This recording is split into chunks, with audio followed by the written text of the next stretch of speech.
Non c'è curva del costo che non recchi un fiore, il ricordo di qualcuno che non c'è più o per uno scampato pericolo.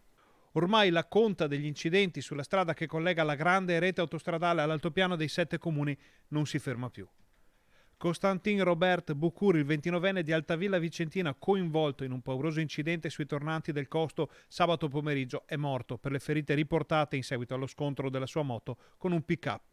L'ennesimo incidente dall'esito mortale sul Costo colpisce l'altopiano e fra i sindaci c'è chi chiede che venga ripristinato il limite di 90 km/h, nell'ottica invece di una maggiore attenzione a quel che succede sull'arteria nei giorni di grande afflusso. Quella strada deve rimanere a 90 all'ora perché si presta, perché è nata per quel tipo di viabilità, soprattutto alla luce anche degli ultimi fatti purtroppo tristi che hanno coinvolto il Costo.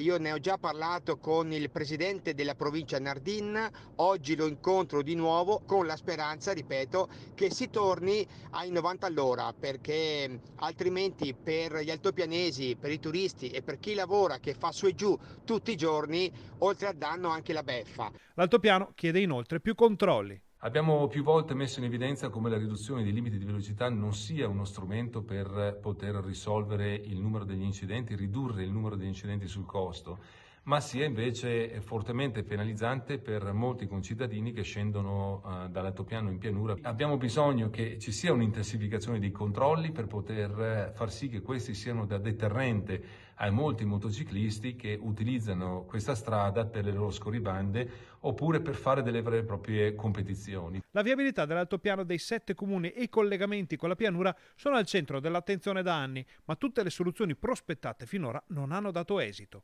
E i sindaci tornano a chiedere piani infrastrutturali di grande portata e una maggiore attenzione da parte di chi governa.